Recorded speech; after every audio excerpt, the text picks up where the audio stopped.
안녕하세요. 잡시광입니다. 최근 중국의 신형 항모가 바다 한복판에서 엄청난 화염과 함께 검은 연기를 내뿜어 중국이 발칵 뒤집어졌습니다. 이 새까만 연기는 위성사진에서도 볼 수 있을 정도로 엄청난 규모로 퍼져나가며 중국을 아연실색하게 만들었는데요. 그것도 그럴 것이 그간 해군력에 올인했던 중국의 노력이 한순간에 물거품 됐기 때문으로 이번 일로 중국 항모의 민낯이 제대로 까발려졌다고 하는데 자세히 알아보겠습니다. 지난달 중국의 세 번째 항공모함인 푸젠함이 상하이 조선소 부두를 출발해 첫 번째 시험항해를 시도했습니다. 글로벌 타임스에 따르면 재작년 6월 진수 이후 계류 상태 테스트를 진행한 푸젠함은 이달 11일 20일 동안의 2차 시험 항해를 마치고 상하이 장난조선소로 복귀했습니다. 글로벌 타임스는 푸젠함의 2차 시험 항해가 공식 발표되지는 않았으나 중국 상하이의 사국이 발표한 항해 제한 공지를 고려할 때 지난달 23일 시작돼 이달 11일까지 이어졌을 것이라고 전했는데요. 푸젠함의 첫 시험 항해는 지난달 있었는데 이에 대해 글로벌 타임스는 1차와 2차 시험 항해 사이에 2주라는 시차만 존재한다는 점에서 첫 시험 항해가 매우 성공적이었고 항모가 복잡한 조정이 필요하지 않다는 점을 보여준다고 강조했습니다. 장난조선소에서 멀지 않은 동중국해 해역을 선택한 1차 시험 항해와 달리 이번 2차 시험 항해는 항해로 한층 북상했는데 홍콩 성도일보는 위성사진 분석 결과 2차 시험에서 급선회와 후진 등 항모 추진 시스템에 관한 점검이 이뤄졌다고 전했습니다. 중국의 한 군사 전문가는 두 번째 시험 항해는 긴 것이었고 푸젠함이 테스트 진행 속도를 빠르게 유지하기 위해 추가 목표를 갖고 집중적인 시험을 했음을 보여준다며 이번 시험이 항모의 추가 시험 항해와 추역에 단단한 기초를 놨다고 말했습니다. 사실 푸젠함의 경우 기존에 보유하고 있는 랴오닝함, 산둥함과 달리 100% 중국의 독자 기술로 건조된 만큼 중국 당국이 거는 기대가 매우 큰 상황입니다. 푸젠함은 중국이 자체 설계 건조한 최초의 사출형 항공모함으로 배수량은 8만여 톤으로 1호 항모 랴오닝함과 2호 항모 산둥함의 스키점프대 함재기 이륙 방식이 아닌 전자기 캐터펄트 방식을 채택한 게 가장 큰 특징입니다. 이를 통해 제한된 시간에 더 많은 함재기를 날려보낼 수 있는데 전자기 캐터펄트를 갖춘 항모는 미 제럴드 알포드함에 이어 세계 두 번째로 알려졌습니다. 규모 면에서도 푸젠함은 랴오닝함, 산둥함보다 배수량도 훨씬 커서 탑재할 수 있는 설비나 기능 또한 더욱 다양한 것으로 전해집니다.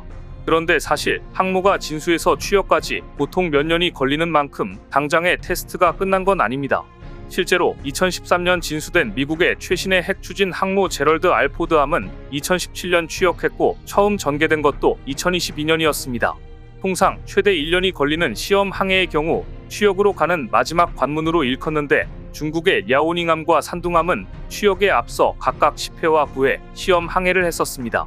그런데 이렇게나 기대가 큰 중국의 최신형 항모 푸젠함이 최근 진행한 테스트에서 아주 큰 결함이 발견돼 난리가 나며 역시나 중국답다는 평가가 쏟아졌다고 합니다. 주요 외신에 따르면 앞서 중국 소식통들 사이에서 해상 테스트 중이던 푸젠함의 이상 징후를 발견했다는 소식이 이어지며 중국이 발칵 뒤집어졌습니다. 당시 푸젠함은 고속기동 성능 테스트를 위해 속도를 급속도로 높였는데 여기에서 검은 연기가 나오며 위성에 포착될 정도로 사태가 심각했던 것으로 전해집니다. 사실 중국에서는 푸젠함을 새로 설계한 항모라고 강조하며 푸젠함의 동력이 15% 증가했다고 밝혔지만 따지고 보면 동력 계통은 산둥함의 보일러, 증기터빈을 살짝 개량해 만든 장비를 탑재하고 있는 수준입니다. 산둥함이 구소련의 항공모함을 기반으로 건조했다는 점을 감안하면 푸젠함의 보일러 내부의 연소 상태가 양호하지 않아 검은 연기를 내뱉은 것으로 보입니다. 이를 바꿔 말하면 푸젠함이 충분한 동력을 갖고 있지 않다는 점을 방증하는 것으로 설계 자체에서부터 문제가 있는 것으로 보여집니다. 실제로 최근 공개된 위성에 찍힌 푸젠함의 항해 사진을 살펴보면 검은색 짙은 연기가 자욱하게 있는 모습을 확인할 수 있습니다. 이러한 모습은 과거 러시아 해군의 항공모함인 쿠즈네초프에서도 발견됐었는데 보일러 증기 터빈에서 연기가 뿜어져 나와 밸브가 폭발하는 등 악순환이 계속됐었습니다. 이런 이유로 현재 이 항모는 수년 동안 도크에 정박해 언제 끝날지 모르는 수리를 받고 있는 중입니다. 그런데 사실 쿠즈네초프 항모의 경우 1980년대에 만들어진 오래된 유물이라 성능 결함을 어느 정도 이해할 수도 있지만 푸젠함의 경우 최근에 만들어진 항모라 어떤 이유를 갖다 붙여도 납득이 가지 않을 상황입니다. 그것도 그럴 것이 항모에서 검은 연기가 뿜어져 나온다는 건 엄청난 결함으로 군사 전문가들 사이에서는 이를 아주 심각하게 판단하고 있습니다. 다름 아닌 검은 연기가 뿜어져 나오는 건 연소가 제대로 되지 않고 있다는 이야기이기 때문입니다. 이는 항모의 가동률을 확 떨어뜨리는 요인으로 작용하는데 얼마나 낡은 보일러와 증기터빈을 푸젠함에 탑재했기에 이런 일이 일어난 건지 이해가 되지 않는 대목입니다. 중국의 경우 산둥함과 라오닝함에 적용한 보일러, 증기터빈이 큰 문제 없이 쓸 만하다고 판단하고 이를 푸젠함에도 약간의 개량을 통해 적용한 것으로 보입니다. 그런데 사실 보일러의 경우 연료를 잡아먹는 귀신으로 불릴 만큼 소모량이 매우 많습니다. 여기에 더해 보일러의 연료가 다른 함재기들이 사용하는 항공유와는 종류가 전혀 달라 따로 연료 탱크를 둬야 하는 번거로움과 공간을 많이 차지한다는 치명적인 단점이 있습니다. 이런 이유로 중국은 항모 전단을 보낼 때 연료 보급을 위한 함선을 같이 꾸리고 있는 상황으로 다시 말해 푸젠함은 규모와 달리 지속 작전 일수가 엄청나게 떨어지는 효율성이 낮은 상황인 겁니다. 더구나 전기 생산량도 충분하지 않기에 항모를 오래 바다에 띄울 수도 없는 최악의 악조건을 갖추고 있는 셈입니다. 이런 상황인데도 불구하고 중국이 항모 건조에 집착하고 있는 건 그 어느 때보다 해군력 강화에 집중하고 있기 때문입니다. 실제로 중국은 지난 수년간 해군 역량을 대규모로 확대하면서 태평양에서의 영향력을 키우며 미국이 주도하는 동맹 체계에 도전하고 있는데요. 앞서 로이터 통신은 푸젠함의 해상 테스트가 중국 인근 해역에 긴장 국면이 고조되고 있는 시기에 이루어졌다고 보도했었습니다. 그리고 중국 내에서는 푸젠함이 복역에 들어가면 중국 해군이 총 3척의 항공모함을 보유하게 돼 남중국해를 비롯한 주요 해역에서 시시각각 항모의 존재감을 유지할 수 있게 될 거라고 낙관적인 전망이 쏟아지고 있는 중입니다. 중국의 군사 전문가인 숭샤오지는 중국이 3척의 항공모함을 보유하게 되면 한 척이 유지보수 중이더라도 다른 한 척은 훈련에, 나머지 한 척은 작전에 투입할 수 있게 된다라고 자신했습니다. 특히나 중국 해군이 향후 푸젠함과 같은 수준 또는 더 큰 형태의 항공모함을 건조하는 데에 상당한 도움이 될 것으로 기대했는데요. 얼마 전 중국의 관영 매체인 환추스바오는 익명의 중국 군사 전문가를 인용해 외형 면에서 푸젠함이 현재 세계에서 가장 선진적인 항공모함과 비견할 수 있다고 보도하기도 했습니다. 그런데 사실 이렇게 중국이 항모 개발에 열을 올리고 있는 것과 달리 실상을 보면 한계점이 명확해 역시나 중국의 계획대로 되지 않을 거라는 분석이 나옵니다. 중국은 미국 최신의 포드급 항공모함과 거의 비슷한 성능을 보유하고 있다고 주장하고 있지만 이는 말뿐으로 아직 검증된 게 아무것도 없습니다. 우선 푸젠함에 설치된 전자식 캐터펄트가 실제로 유용한지는 함재기 이착륙을 통해 입증할 수 있지만 캐터펄트가 있는 것만으로는 충분치 않습니다. 전투기와 조기경보기, 전자전기, 대잠초계기, 수송기가 갖춰져야 제대로 된 항공모함의 힘을 낼 수 있기 때문입니다. 그런데 이 부분의 성능들이 아직 제대로 확인되지 않았으며 테스트들이 비밀리에 진행되고 있는 탓에 중국의 말만 믿어야 하는 상황입니다. 또한 푸젠함 등 중국 항모에 제-25B 전투기를 탑재하는 일 역시 쉽지 않아 보입니다. 러시아제 수호이 33 전투기를 모방한 중국 제-25 전투기는 현재 중국이 보유한 유일한 함재기인데요. 러시아는 이미 구형인 수호이 33 전투기 사용을 포기했지만 중국 해군은 다른 선택지가 없어 랴오닝함과 산둥함은 모두 제-25 전투기의 이착륙 훈련을 진행했었습니다. 하지만 두 함에는 캐터펄트가 없어 제-25 전투기의 무게 문제 해결법을 찾을 기회가 없었습니다. 실제로 제-25 전투기는 약 17.5톤으로 미군 전투기에 비해 무거운데 반면에 미군 슈퍼 호넷의 무게는 약 14.6톤으로 F-35C의 무게는 약 15.7톤에 불과합니다. 이렇듯 무거운 제-25 전투기를 랴오닝함의 스키점프대에서 이륙시키는 일은 상대적으로 어려운 일입니다. 무리해서라도 이륙 속도를 확보하려면 러시아산 AL-31 엔진을 장착해야 하고 기름과 탄약을 최대로 적재하지 못하고 줄여야 하는데 이렇게 하지 않으면 바다에 추락할 위험이 매우 큽니다. 앞서 중국 인민해방군 해군은 필리핀해와 오키나와 해역에서 랴오닝함을 동원해 훈련을 진행해 제-25 전투기 이착륙을 여러 차례 했었는데요. 그러나 일본 자위대가 촬영한 사진을 보면 당시 제-25 전투기는 이착륙 안전을 확보하기 위한 절충한 공대공 미사일만 탑재했습니다. 이는 다시 말해서 랴오닝함과 산둥함 항모가 아직 해상이나 지상 공격을 할 수 없으며 해전 전력을 보유하지 못했다는 의미입니다. 이런 상황에 푸젠함의 진수는 중국의 엄청난 희망이 됐을 것으로 보이는데 전자식 캐터펄트를 탑재하면 제-25 전투기가 랴오닝함에서 이륙할 때와는 달리 탄약을 최대한으로 탑재할 수 있기 때문입니다. 하지만 중국의 바람대로 푸젠함이 실전 배치되려면 아직 몇 년의 해상 테스트가 필요한 상황으로 캐터펄트로 쏘아 올릴 함재기도 추가로 확보해야 하는 등 앞으로도 넘어야 할 산이 많은데요. 왠지 중국의 기대가 일장춘몽으로 끝날 것 같습니다.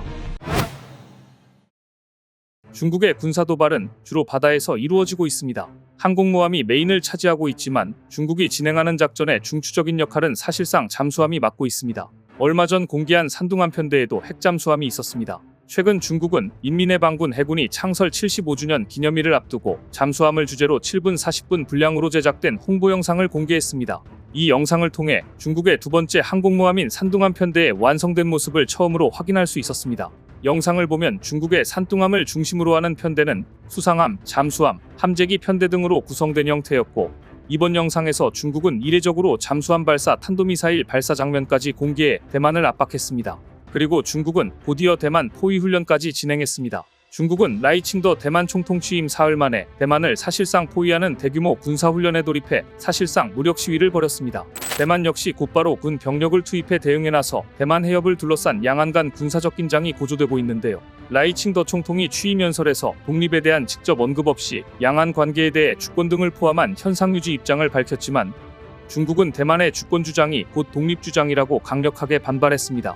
그리고는 중국 인민의 방군 동부전군은 대만을 둘러싸고 6, 해, 공, 로켓군 병력이 참가한 합동 군사훈련을 벌이게 됩니다. 상당히 위협적으로 보이지만 중국의 해군훈련은 여전히 허술함이 존재합니다. 지난 10월 중국 해군의 핵잠수함이 자기가 친 덫에 걸려 침몰했다는 뉴스가 보도된 바 있습니다. 영국 매체 데일리 메일은 2023년 기밀 보고서를 인용해 중국 핵잠수함 093417호가 영국이나 미국 잠수함을 잡으려 중국이 설치한 덫에 스스로 걸려 침몰하면서 승조원 55명이 사망한 것으로 보인다고 보도해 파문이 일었습니다. 문제의 핵잠수함은 중국 산둥성 앞바다에서 중국이 미국, 영국 등의 잠수함을 가두기 위해 사용하는 사슬과 닷 장애물에 부딪혀 발생했다고 전해집니다. 해당 사고로 중국 잠수함은 망가져 수리가 필요했고 수면으로 끌어올리는 데만 약 6시간이 걸렸다고 전해졌습니다. 이와 관련해 지난달 SNS에서는 잠수함과 관련한 소문이 돌았지만 당시 중국은 해당 내용이 사실이 아니라고 부인했습니다. 그런데 중국 핵잠수함이 또다시 사고를 치며 대구력을 당했습니다. 6월 18일 로이터 통신은 중국 핵잠수함이 대만 해협에 떠오른 사진들이 온라인이 퍼졌다고 보도했습니다. 이날 새벽 무렵 대만 서해안에서 약 200km 떨어진 대만 해협에서 대만어선은 이상한 광경을 목격합니다. 바다 한가운데 뜬금없이 중국 잠수함을 발견한 것인데요. 어부는 즉각 촬영을 했고 어부가 촬영한 사진이 바로 이 사진입니다. 군사 전문가들은 어부들이 찍은 사진을 기반으로 해당 잠수함이 094형 진급 핵추진 잠수함인 것으로 추정했습니다. 진급 핵추진 잠수함은 사거리 7,000km의 JL-2 탄도미사일을 탑재해 미국 대륙까지 사정권해둡니다. 중국 핵추진 잠수함의 최신 버전인 094형은 4월 취역했으며 사거리가 1만 킬로미터가 넘는 더욱 강력한 JL-3 탄도미사일을 갖춘 것으로 알려져 있습니다. 한마디로 중국 최신형 핵추진 잠수함이 바다에 떠오른 것인데요. 중국 인민의 방군 소속으로 알려진 이 잠수함은 바다 표면에 떠오른 뒤 한참 시간이 지났음에도 움직이지 못했고 결국 중국 인민의 방군 소속 군함이 나타나 잠수함을 중국 본토로 호송했다고 전했습니다. 항해 불능 상태에 빠진 것입니다. 중국의 핵추진 잠수함이 대만 인근 해역에서 모습을 드러낸 것에 대해서는 여러 추측이 오가고 있습니다. 잉위 린 대만 탐캉대 국제관계 전략연구 교수는 094형 핵추진 잠수함은 특수한 임무를 띠기 때문에 표면으로 올라오는 것을 최대한 피한다고 말했습니다. 뒤이어 그는 잠수함이 수면 위로 올라오는 데는 항해상의 문제나 기술적인 문제가 있을 가능성도 있다. 한마디로 요약하면 중국 최신형 핵추진 잠수함이 대만 해협 근처에서 고장이나 항해 불능 상태가 되었고 어쩔 수 없이 수면 위로 떠오른 것 같다는 분석입니다. 잠수함은 탐지 기술이 고도로 발전한 현대전에서도 보이지 않는 물밑에서 은밀하게 움직이다가 숨겨뒀던 강력한 한 방을 날려 전세와 판도를 바꾸는 무기체계입니다. 즉 적진에서 물에 떠오르는 순간 잠수함의 운명은 다한 것입니다. 더구나 어뢰처럼 함정을 상대로 하는 중소형 무기뿐 아니라 지상에 고가지표적을 노리는 대형 탄도미사일, 즉 잠수함 발사 탄도미사일을 쏠 수 있는 SLBM 잠수함이라면 하나의 무기를 넘어 국가 차원의 전략적 자산으로 볼 수 있습니다. 결국 성공적인 잠수함 전력을 위한 핵심은 두 가지입니다. 첫째, 잠수함을 얼마나 튼튼하고 안전하게 만들 수 있는지, 둘째, 평소에 잠수함 관련 훈련을 얼마나 완벽하게 할 수 있는지입니다. 이런 관점에서 한국은 최근 엄청난 성과를 거두었습니다. 중국 잠수함이 대구력을 당하는 동안 최근 한국은 최초로 잠수함 타격 훈련을 공개했습니다. 한국은 최근 전략적 자산인 해군 도산 안창호급 잠수함 이번함 안무함이 자막 및 타격 훈련을 언론에 공개했습니다. 이날 훈련은 적의 SLBM 탑재 잠수함이 기지에서 벗어나 발견되지 않고 있으며 북방한 개선 이남으로 침투해 해상 도발을 일으킬 가능성이 있다는 가상 상황에서 시뮬레이션 방식으로 진행됐습니다.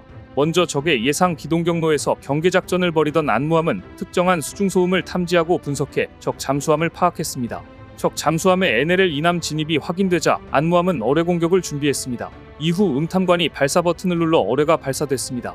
어뢰가 발신하는 소나음파가 적함에 맞고 반사돼 돌아올 때 들리는 핑 소리는 주기가 점차 짧아지더니 이내 사라졌습니다.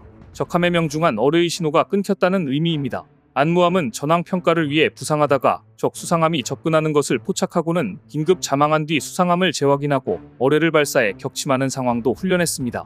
이어 안무함은 적의 육상 핵심 표적 타격 임무에 들어가 수중에서 은밀히 기동하다가 SLBM을 발사, 적 전략 목표 지역을 타격하는 내용의 훈련까지 마쳤습니다. 해군은 잠수함을 잡을 수 있는 건 잠수함뿐이라고 강조합니다. 또한 대잠전의 승패는 은밀함에 달렸다고 이야기합니다. 그런 면에서 최첨단 소음 저감 기술을 적용하고 음향 스텔스 성능까지 확보한 안무함은 적보다 한 수 위였습니다. 안무함은 음향 무반향 코팅제를 입혀 적의 음파 탐지를 회피하고 이중 탄성 마운트라는 완충 장치를 장착해 소음과 진동을 크게 줄였습니다. 여기에 SLBM을 탑재한 안무함의 지상 타격 능력은 전략적 비수로 불릴 만큼 은밀하고 강력하다는 평가를 받고 있습니다. 안무함은 6개의 수직 발사관을 통해 사거리가 수백 킬로미터에 달하는 SLBM을 쏘아 올릴 수 있기 때문입니다. SLBM엔 단 한 발로도 어마어마한 파괴력을 가진 대형 탄두가 장착돼 있는데요. 적의 공격으로 육상기지나 군 공항이 파괴됐을 때도 물속에서 언제든 강력한 보복을 할 수 있다는 건 곧적의 전쟁 기도를 억제한다는 의미입니다. 3,000톤급 잠수함이 전략자산이자 해상 기반 한국형 삼축 체계의 핵심으로 꼽히는 이유입니다. 한국은 이미 잠수함 전술훈련장과 시스템까지 모두 국산화에 성공해 훈련을 해왔습니다. 불확실성이 높은 해양 전장 환경에서 수중 전략 무기가 전투력을 온전히 발휘하기 위해서는 신속하고 정확한 잠수함 운용 역량이 무엇보다 중요합니다. 하지만 바다에서 대형 잠수함을 이용해 전술훈련을 하는 데는 현실적인 한계가 있어 시공간적 제약 없이 육상에서 훈련할 수 있는 전술훈련장에 대한 필요성이 커졌는데요. 그래서 하나시스템은 도산한 창호급 잠수함의 잠수함 전술훈련장을 순수 우리 기술만으로 구축했고 드디어 국산화에 성공한 것입니다. 그런데 이번에 안무함이 보여준 것 중 유독 눈에 띄는 것은 육중한 모습으로 안무함 내에 우뚝 선 6개의 수직발사관에서 발사될 SLBM이었습니다. 대부분 주요 군사선진국은 원자력 추진 잠수함에 VLS를 장착하고 핵탄두 SLBM을 운용하고 있는데요. 현재 핵이 없는 한국은 디젤 잠수함에서 SLBM을 실전 운용하는 세계 유일의 국가입니다. 얼마 전 로이드 오스틴 미국 국방부 장관은 한국이 핵잠수함 보유를 추진한다면 지지하겠느냐는 민감한 질문이 나오자 이렇게 말했습니다. 지금은 미국이 수용하기가 매우 어렵다. 오커스와 많은 노력을 했고 우리는 호주와 막 그 길을 가기 시작했다. 여기에 더해 미국이 가까운 미래에 한국과도 이러한 계획을 세울 수 있을지는 매우 불확실하다. 하지만 한국과 미국은 강력한 동맹으로 서로 의지해왔으며 앞으로도 그럴 것이다. 사실상 미국은 한국의 핵잠수함 도입보다 지금은 오커스와 오커스 멤버인 호주가 먼저라는 입장을 밝힌 것인데요. 미국, 영국, 호주 안보동맹인 오커스는 인도, 태평양에서 중국의 안보 위협에 대응하는 데 중점을 두고 2021년 출범한 공동체입니다. 미국은 그렇게도 반대해오던 핵잠수함 보유를 오커스의 성공을 위해 호주에게만은 허용해 논란이 된 바 있습니다.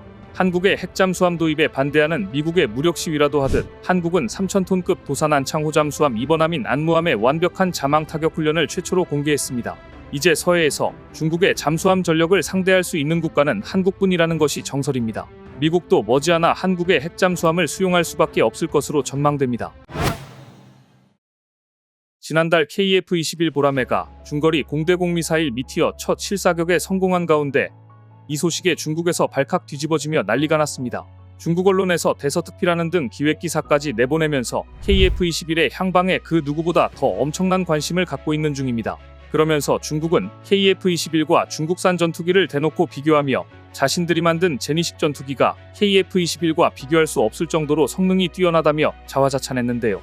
KF-21의 경우 아직 스텔스 성능과 내부 무장창을 갖추지 않았다며 제니식 전투기와 경쟁할 수 없는 수준이라고 비하했습니다. 엄연히 따지면 KF-21과 제니식은 4.5세대, 5세대 전투기로 비교하는 게 더 이상하며 더구나 KF-21의 경우 추후 5세대 전투기로 업그레이드할 계획이라 중국이 원한다면 그때 가서 비교해도 늦지 않아 보입니다. 그런데 이처럼 중국이 독이 바짝 오른 건 그럴 만한 일이 있었기 때문입니다. 실제로 지난달 KF-21은 현존 최강 공대공 미사일 미티어를 탑재한 실사격에 첫 성공하며 중국은 물론 전 세계 방산업계를 놀라게 했습니다. 방산업계에 따르면 당시 실사격은 기체에 장착된 A사 레이더로 87km 밖에 있는 무인기를 추적 미티어를 발사해 무인기 옆을 1m 이내로 스쳐 지나치게 하는 방식으로 이루어졌는데요. 이로써 KF-21은 작년에 미티어 시험탄 무장분리 시험에 성공한 데 이어 미티어 실사격에 성공하면서 원거리 탐지 및 격추 능력을 증명하게 됐습니다. 이에 따라 중국이 크게 긴장하고 있는 한국산 A사 레이더와 5세대 공대공 미사일 체계 통합을 완성해 최강의 전투기로 거듭나는데 한 발짝 더 다가서게 됐습니다. 실제로 미티어는 마하 4 이상의 속도로 날아가 200km 밖에 상공에 떠있는 적 전투기를 격추할 수 있는 정밀성을 갖춰 현존 최고의 공대공 미사일로 평가되고 있습니다. KF-21의 경우 한 대당 4발을 장착할 수 있고 이달부터 도입이 시작될 것으로 알려졌습니다. 이런 사실이 중국에 알려지자 자지러지게 놀라며 일단 제대로 된 논리도 근거도 없이 원래 그랬던 것처럼 KF-21을 마냥 흠집내기에 바빴던 겁니다. 특히나 중국 언론들은 한국은 미티어 시험 발사가 진행된 지 한 달이 지났지만 해당 영상을 외부에 밝히지 않았다며 꿍꿍이가 있다는 식으로 보도했는데요. 마치 자신들이 중국산 전투기 성능을 뻥튀기에 대외에 알리고 있는 모습을 의식이라도 한 듯 한국 역시 그럴 거라는 말도 안 되는 의심을 하고 있는 겁니다. 하지만 사실 중국에서도 자국 내 공중조기경보에서 이미 KF-21의 미티어 실사격 성공 소식을 알고 있기에 더는 반박하지 못하고 이 정도 선에서 물러난 것으로 보입니다. 실제로 중국 해군의 경우 레이더 탐지 범위가 수백 킬로미터 이상으로 지난달 진행한 KF-21의 미티어 사격 시험 역시 이미 세세하게 파악했다는 게 우리 군의 분석입니다. 때문에 중국 언론들이 평소보다 더 KF-21에 대해 엄청난 경계심을 보이고 있는 상황으로 이들은 KF-21에 대해 연이은 기사를 내보내며 최대 사거리 시험까지 이미 마친 것 아니냐는 걱정까지 하고 있는 중입니다. 그러면서 KF-21이 본격적으로 양산에 들어가게 되면 미국산 전투기를 들여오기 어려운 국가들에게 KF-21이 엄청난 대안이 될 수 있다고 우려하는 목소리를 내기도 했습니다. 특히나 중국에 맞서고 있는 필리핀이 KF-21을 도입할 가능성이 커 보이며 이렇게 된다면 중국에 큰 위협이 될까 전전긍긍하는 분위기입니다.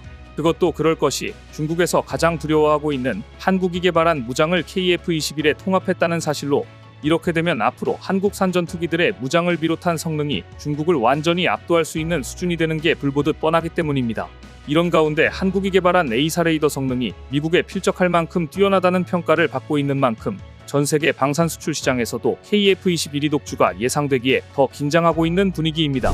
중국에서도 자국산 전투기에 A사 레이더를 탑재해 개도국에 수출하려 안간힘을 쓰고 있는 상황이지만 중국산 레이더의 경우 껍데기만 있다는 이야기가 나오고 있는 정도로 성능이 의심가는 상황입니다. 막대한 돈을 퍼붓고도 자신들은 성공 근처에도 가지 못한 반면 대한민국은 너무도 쉽게 전투기 개발에 성공하며 성능까지 세계적으로 인정받자 배가 아팠던 겁니다. 그래서 중국 언론들은 KF-21의 실제 성능을 제대로 보도하지 못한 채 보람의 전투기를 경계해야 한다고만 경고성 메시지만 연일 내보내고 있는 중인데요. 그런데 이렇게 중국이 한국의 KF-21을 견제하고 있는 이유는 앞서 말씀드린 사실 말고도 또 다른 이유가 더 있습니다. 다름 아닌 최근 중국산 전투기가 또다시 추락하는 사고가 발생하면서 치명적인 결함이 들통났기 때문인데요. 최강의 가성비 전투기라며 중국과 파키스탄이 합작해 생산한 전투기 JF-17이 설계 결함이 발견되는 등 추락사고까지 은폐했던 게 뒤늦게 밝혀지며 제대로 굴욕을 당했다고 합니다. JF-17은 중국과 파키스탄이 1980년대 후반부터 공동개발 후 2007년부터 실전 배치된 3세대 경량급 다목적 전투기입니다. 이렇듯 중국이 설계하고 개발해 파키스탄에서 마지막으로 조립하는 형태로 만들어진 JF-17 전투기가 이달 5일 추락사고가 발생했다는 사실이 며칠 뒤 알려지며 엄청난 구설수에 휘말렸습니다. 그것도 그럴 것이 이번에 사고가 난 전투기는 앞서 2017년에 만들어진 JF-17 블록2 모델로 그간 중국 내에서는 처음 생산된 모델과 달리 성능을 엄청나게 업그레이드했다며 선전하던 전투기이기 때문입니다. 실제로 파키스탄에서는 JF-17 블록2 버전을 내세워 자국 내 군사력 증강을 강조하며 모병 활동에 적극 활용하기도 했습니다. 그런데 이번에 파키스탄 내 산악지대에서 임무를 수행 중이던 JF-17이 비행 중에 갑자기 추락하자 발칵 뒤집어진 겁니다.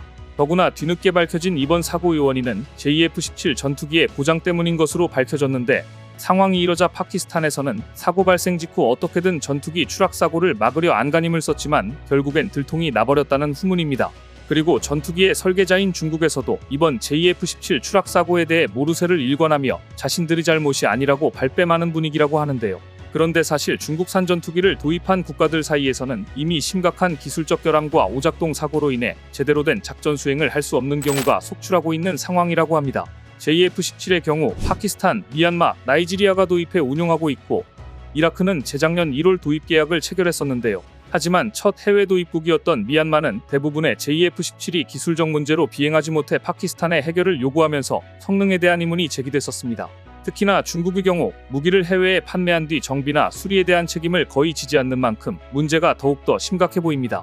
그런데 사실 중국은 전투기만 문제가 있는 것이 아니라 중국 내 조종사도 심각한 상황이라고 하는데요. 앞서 5일 미국의 방첩안보센터 NCSC와 파이브 아이스는 중국 인민해방군 PLA가 전투기 조종사들의 고등비행 훈련을 위해 거액 이연봉과 보너스를 주며 서방 출신의 전투기 조종사들을 유인하는 프로그램을 강화하고 있다고 충격적인 사실을 폭로했습니다.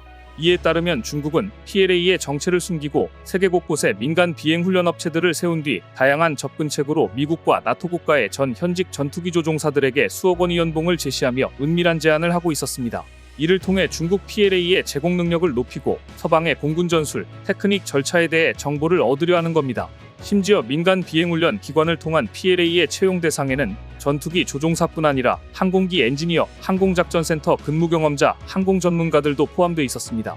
실제로 앞서 독일 주간지 슈피겔이 독일 공군의 전 조종사 중 소수가 중국에서 PLA 공군에게 군사훈련을 제공하고 있다고 보도하면서 엄청난 논란이 일기도 했었습니다. 당시 슈피겔 알렉산더 H라고 소개한 전 독일 공군 조종사의 경우 중국 헤이룽 장성 치치아얼의 한 PLA 공군 기지에서 비행 교육을 담당하고 있었습니다. 그런데 뉴욕타임스는 중국 PLA의 이런 행태에 대해 중국이 미국의 첨단 기술을 훔쳐서 전투기를 생산하는 데는 성공했어도 PLA 조종사들이 이를 능숙하게 조종할 수는 없기 때문이라고 꼬집었는데요. 실제로 한국을 비롯한 미국, 나토의 전투기 조종사들은 수많은 실전을 통해 고도의 전술 비행과 작전 수행 능력을 갖췄지만 중국 공군은 이런 전투 경험이 없어 자체적으로 전수할 전투기 조종사들이 없는 게 현실입니다. 결국 중국이 이렇게 뒤에서 은밀하게 접근하고 있는 건 중국 조종사들이 기본적인 군사 지식과 보안 사항인 작전 전술, 다양한 공격 시나리오 등의 노하우가 전혀 없다는 사실을 방증하는데요. 최근 들어 더더욱 중국의 민낯이 여러모로 제대로 드러나고 있는 것으로 보입니다. 이런 상황으로 볼 때 이제는 싼값에 안보를 강화하고 싶은 개발도상국에서조차 중국을 외면하게 될 일이 머지않은 것 같은데요. 그렇게 되면 전 세계 방산 시장에서 중국산 무기는 영영 자취를 감출 가능성이 매우 커 보입니다. 3년 전 중국 최대의 군사 전문 사이트 중 하나인 신화군 사망에는 황당한 기사 하나가 게재됐습니다. 인도가 중국과의 국경 지역에 배치한 신형 화포 가운데 한국에서 도입한 K9 자주포가 알고 보면 형편없는 성능을 가진 무기라는, 한마디로 K9 자주포는 중국산보다 형편없다는 비방 기사였습니다. 그 기사는 제목부터가 자극적이었습니다. 인도군이 국경에 세문을 배치한 중포, 타격 효과는 중국의 PLG-05에 크게 못 미친다라는 제목으로 기사 중간에 인도가 국경에 배치했다는 신형 중포의 사진으로 한국산 K9 자주포를 떡하니 붙여놓고 있었습니다. 한마디로 중국은 K9 자주포가 중국산 PLG-05보다 형편없는 무기라는 말을 하고 싶었던 것입니다. 상식적으로 인도가 K9 자주포를 중국과의 접경 지역에 전진 배치했다는 소식을 접했다면 자국의 안위와 직접적인 연관이 있는 만큼 객관적이고 냉철한 분석이 필수입니다. 하지만 중국은 어떻게든 K9을 깎아내리는 데만 혈안이 되어 있습니다. 중국은 분명 자원도 많고 인구도 많고 풍부한 경제력을 가지고 있습니다. 그럼에도 불구하고 어떤 한 분야에서 독보적인 위치를 차지하지 못하는 이유가 바로 여기에 있습니다. 자기 객관화를 전혀 하지 않는다는 점입니다. 중국이 가진 여러 가지 문제점과 한계점이 있지만 저는 개인적으로 자기 객관화의 부족이 가장 큰 이유라고 봅니다. 예상대로 중국의 주장이 허풍이라는 점이 들통나기까지는 그리 오랜 시간이 걸리지 않았습니다. 중국은 이 기사에서 PLG-05는 3분 동안 1문에 무려 10발씩 30발의 연속 사격이 가능하고 일반 사격 모드에서는 1분에 5발의 포탄을 쏠 수 있어 다른 나라의 자주포 대비 2배 이상의 연사 속도를 가지고 있다고 주장했습니다. 이게 사실이라면 발사 속도만으로도 세계 최고인데 포탄 이사거리도 최대 100km에 달해 어지간한 미사일 수준의 능력을 자랑한다는 것이었습니다. 물론 이러한 주장을 믿은 사람은 아무도 없었지만 중국이 관영 매체를 통해 공개한 PLG-05의 사격 장면에서 PLG-05의 실체가 드러나고 말았던 것입니다. 당시 영상을 보면 PLG-05는 사격과 동시에 차체가 출렁이며 그야말로 춤을 추는 모습을 보여줬습니다. 반동만 가지고도 3분 30발 연사는 불가능해 보입니다. 그런데 3년이 지난 지금 중국이 그토록 깎아내리던 K9 자주포와 그토록 찬양하던 PLG-05의 위상은 어떻게 되었을까요? 올해 파리에서 열린 방산전시회 유로사토리 2024를 보면 답이 나옵니다. K9을 보기 위해 찾아온 전 세계 각국의 국방 관계자들로 한국 부스는 인산인해를 이루었고 특히 루마니아 장관은 문도 열기 전부터 줄을 서는 오플런까지 일어났습니다. 지난 17일 세계 3대 방산전시회로 꼽히는 2024 유로사토리가 프랑스 파리 노르빌팽트 컨벤션 센터에서 개막했습니다. 전 세계 60개국 2000여 개 방산업체들이 참석한 이번 전시회에서 한국산 무기와 국내 방산업체에 쏠린 관심은 그 어느 때보다 뜨거웠습니다. 한국은 28개의 방산업체가 참가했고 4년 전에 비해 2배가량 넓은 부스를 K9 자주포, K2 전차, 다연장 유도무기체계 천무 등 한국의 베스트 방산무기로 채웠습니다. 특히 한국과 구매 협상을 진행 중인 동유럽 국가 정부 관계자들은 개막식이 끝나자마자 한국관으로 오픈런으로 찾아와 그들의 유로사토리 방문 첫 번째 목적이 K9이라는 사실을 증명했습니다. 이날 오전 한국관을 찾은 이온 코넬플레사 루마니아 획득청 부청장은 같은 시각 한국관을 찾은 한국방위사업청장과 만나 한국산 무기 수입에 대한 대화를 나눴습니다.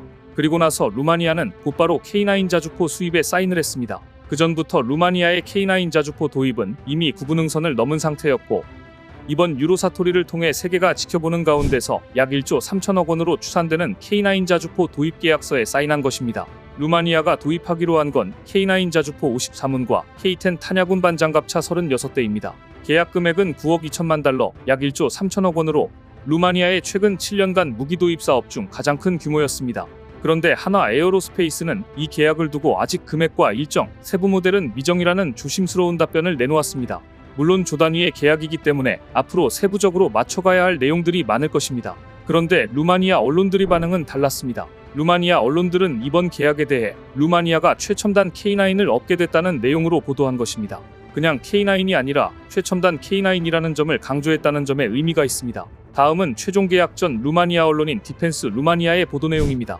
일단 이 기사의 제목은 루마니아가 갖게 될 K9 자주포 버전은 가장 현대적인 기술 사양을 갖게 됩니다.입니다. 기사 내용을 살펴보면 루마니아는 한화 에어로스페이스의 자주포 K9 썬더 구매 입찰의 마지막 단계에 있습니다. K9 썬더는 한화가 홍보하는 루마니아어 버전입니다. 이 프로그램은 세 개의 자주포 시스템, 즉 155mm 자주포, 탄약, 물류 지원으로 이루어져 있습니다.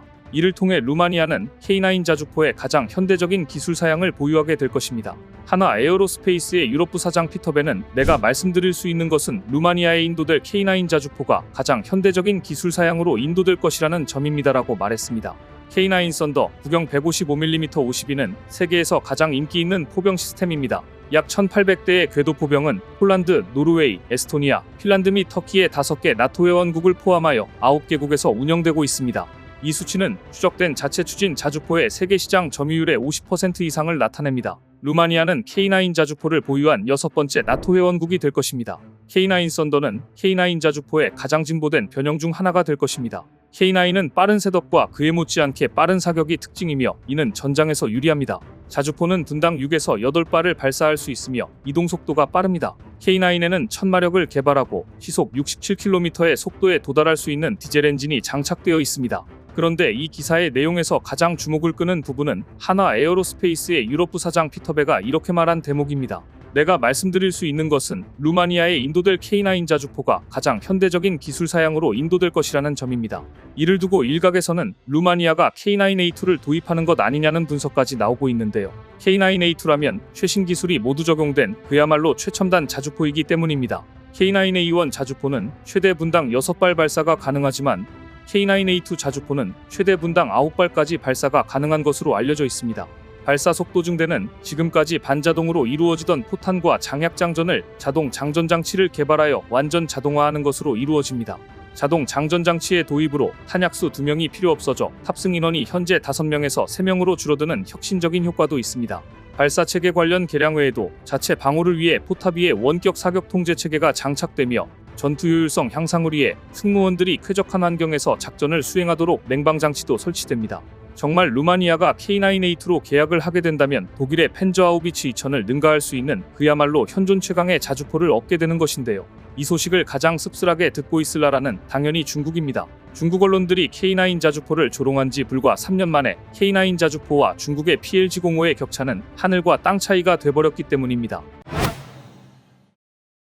보시는 장면은 지난 6월 22일 중국과 프랑스가 공동 개발한 우주 감마선 폭발관 측용 위성이 발사되는 모습입니다. 지난 22일 중국 국가항천국에 따르면 SVOM 스페이스 베어리어블 오브젯 모니터로 불리는 위성이 스촨성 시창 발사센터에서 창정2시 로켓에 실려 우주로 쏘아 올려졌습니다. 이 위성은 프랑스와 중국 두 나라가 각각 2개씩 제작한 4개의 과학 장비를 탑재했고 930kg 규모였습니다. 중국 언론들은 이번 위성 발사가 두 나라 과학자들이 약 20년에 가까운 공동 연구를 통해 이뤄졌다며 흥분했습니다. 이 위성은 다양한 감마선 폭발을 관측해 암흑에너지와 우주의 진화를 연구하고 중력과 관련된 전자기 신호를 관찰하는 것을 목표로 하고 있습니다. 암흑에 대해 연구하고 싶다면 중국 경제를 살펴보면 될 텐데 머나먼 우주까지 찾아 나설 필요가 있는지 의문스럽긴 합니다. 감마선 폭발은 빅뱅 이후 우주에서 가장 격렬한 폭발 현상입니다. 질량이 큰 초신성의 폭발이나 중성자별의 병합 과정에서 발생하는 것으로 알려져 있는데요. 이 프로젝트의 중국 측 수석연구원인 웨이젠예는 초기 우주에서 발생한 최초의 감마선 폭발과 같은 몇 가지 중요한 발견을 기대하고 있다. 우주 진화를 연구하는 데 도움이 될 것이라고 말했고, 프랑스 측 역시 우주 감마선 폭발 관측용 위성은 시간을 거슬러 올라가는 것과 같습니다. 감마선 폭발을 초기 우주를 관찰하는 도구로 사용함으로써 최초의 별을 관찰할 수 있을 것이며 매우 흥미로운 연구가 될 것이라고 기대하고 있었습니다. 프랑스는 이례적으로 서방 선진국 중에는 중국과의 우주과학 분야 협력과 연구에 적극적인 국가입니다. 두 나라가 공동 개발한 위성 발사는 이번이 두 번째로, 앞서 중국과 프랑스는 지난 2018년 첫 해양연구용 위성을 발사한 바 있습니다. 그런데 이렇게 중국 정부가 이번 위성 발사가 성공했다고 보도한 것과 다르게 중국 SNS에는 다음과 같은 영상이 공유되면서 성공 여부를 두고 의혹이 제기되고 있습니다. 영상을 보면 위성이 발사되는 모습은 보이는데 이후 민가의 발사체가 떨어져 폭발하는 모습이 보입니다. 중국에서는 이 영상이 퍼지면서 발사 자체가 실패다, 아니다, 실패가 아니라 로켓 1단이 떨어진 것이다, 발사는 성공했다는 의견으로 나뉘어 논란이 분분합니다.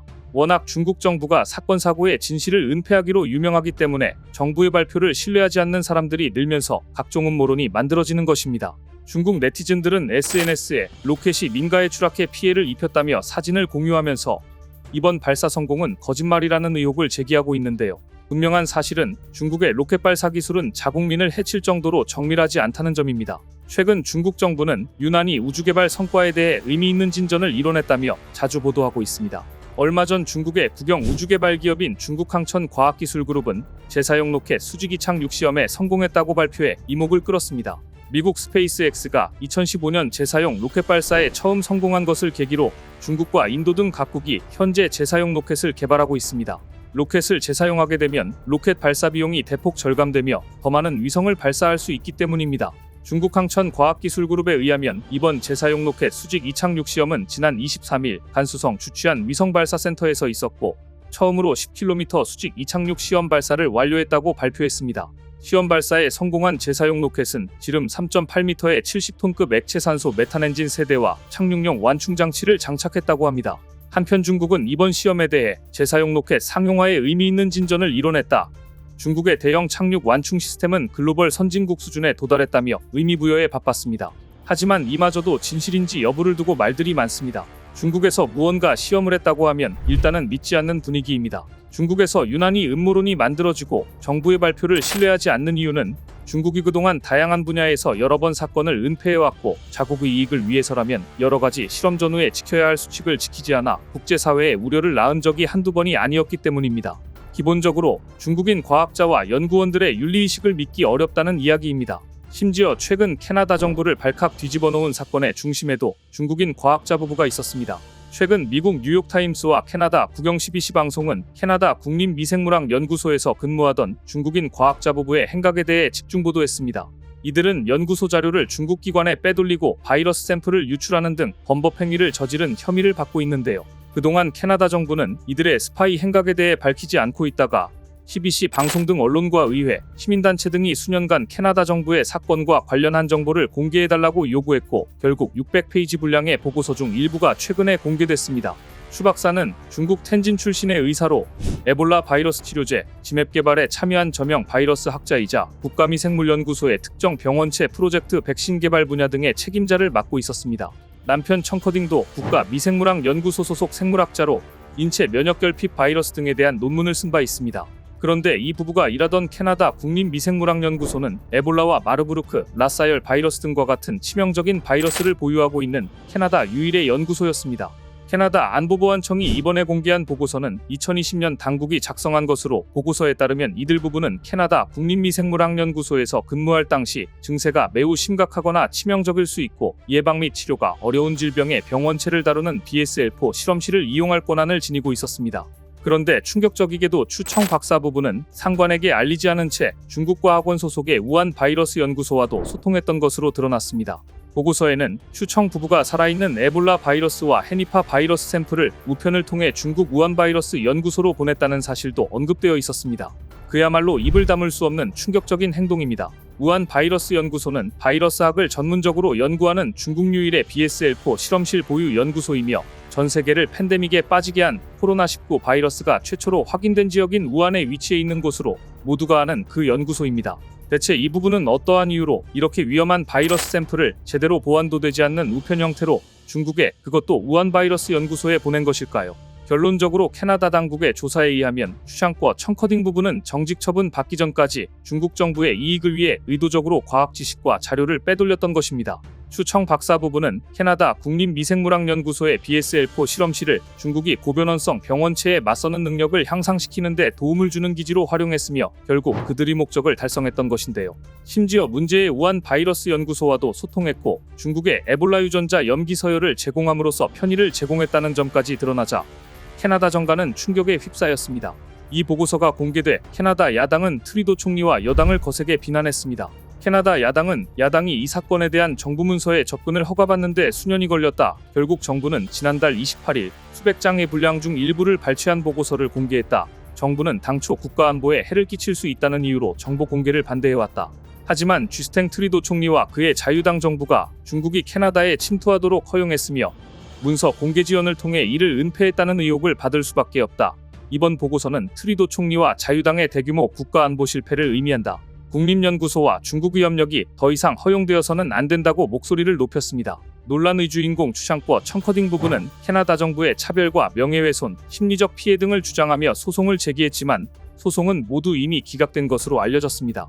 그리고 해당 사건 이후 중국으로 다시 이주했다는 설이 있지만 이후 정확한 정보는 파악되지 않고 있습니다.